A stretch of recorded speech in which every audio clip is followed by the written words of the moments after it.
자, 지금부터 보실 내용은 중국 어선에서 발생한 인도네시아 선원들의 끔찍한 죽음과 인권 침해 실태입니다.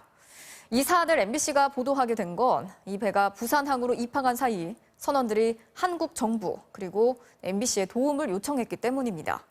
처음에는 그들이 제공한 영상과 증거를 눈으로 보고도 믿을 수 없었고 그 실태를 파악하기도 전에 중국 배는 공해상으로 나갔습니다. 즉각 국제적인 공조 수사가 필요해 보입니다. 고은상 기자의 단독 보도입니다. 지난 3월 30일 서태평양 해상. 한 중국어선 갑판 위에 붉은 천으로 감싼 관 하나가 놓였습니다. 입관된 사람은 인도네시아 선원인 24살 아리 씨. 1년 넘게 중국 어선에서 조업하다가 배 위에서 숨졌습니다. 관 주변에 둘러선 중국인 선원들은 불 붙인 향을 흔들고 술을 뿌리는 것으로 간이 장례를 치릅니다. 그리고는 관을 들어 그대로 바다에 던져버립니다. 깊이를 알 수 없는 바닷속으로 아리 씨가 수장된 겁니다.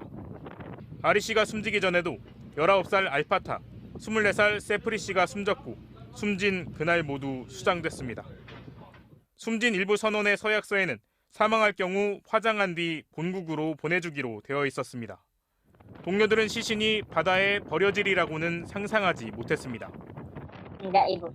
Dikremasi di tempat terdekat. 동료 선원들은 배 위의 환경이 열악했고 노동 착취도 이어졌다면서 숨진 선원들이 한 달 가까이 질병에 시달리며 고통을 호소했다고 증언했습니다. Awalnya kram, terus dia tahu-tahu kakinya bengkak dan dari kaki itu langsung nyerang ke badan. Dia nyerang ke badan langsung sesak dia, Bu. 중국 선원 대다수는 육지에서 가져온 생수를 마셨지만 인도네시아 선원들은 바닷물을 정수한 물을 마시며 생활했는데 이 물을 마시고 몸 상태가 나빠졌다는 겁니다. Emang pusing, emang nggak bisa minum air itu sama sekali, Bu. Pernah juga sampai kayak ada dahak-dahak di sini. 게다가 하루 18시간에 이르는 고된 노동에 시달렸다고 합니다. Waktu kerjanya, Bu, jadi kayak berdiri itu sekitar 30 jam dan setiap 6 jam kan makan ya. Nah, jam makan inilah yang dimanfaatkan kami hanya untuk duduk. 하지만 이들은 노예 같은 환경 속에서 벗어날 수 없었습니다.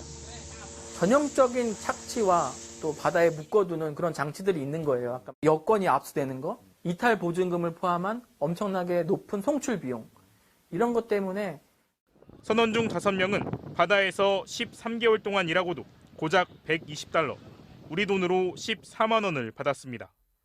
월급으로 치면 11,000원을 받은 셈입니다. 이 중국 원양어선은 참치잡이 배였습니다. 하지만 수시로 긴 막대를 이용해 상어를 잡아 올렸고 샥스핀, 그러니까 상어 지느러미만 도려내 따로 보관했습니다.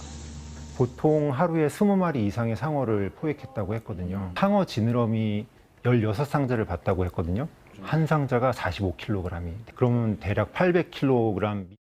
명백한 불법 조업을 들킬까 봐 사망자가 생겨도 육지로 돌아가지 않고 조업을 계속했을 것으로 환경단체는 보고 있습니다. 배 안에 너무나 많은 상어 지느러미가 있다 보니까 검색을 받았을 경우에 엄청나게 큰 제재를 받기 때문에 그게 무서워서 안 들어간 걸로. 참다 못한 선원들이 다른 배로 갈아타고 지난 4월 14일 부산항에 도착했지만 열흘간 부산항 앞바다에서 기다려야 했습니다. 그런데 대기하는 동안 한 선원이 가슴 통증을 호소해 급히 부산의 한 병원으로 옮겨졌지만 지난달 27일 숨졌습니다. 배 위에서의 4명이 숨진 사건을 조사한 공익인권법인은 지난 4월 27일 해경에 알리고 즉각적인 수사를 촉구했습니다.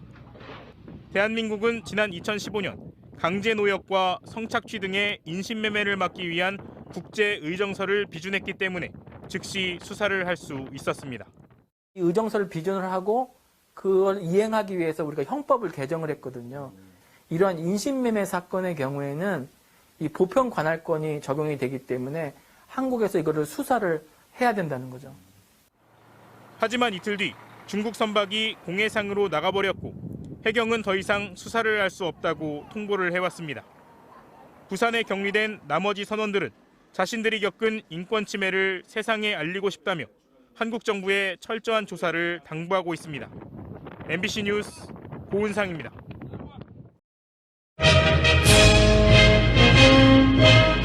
있습니다.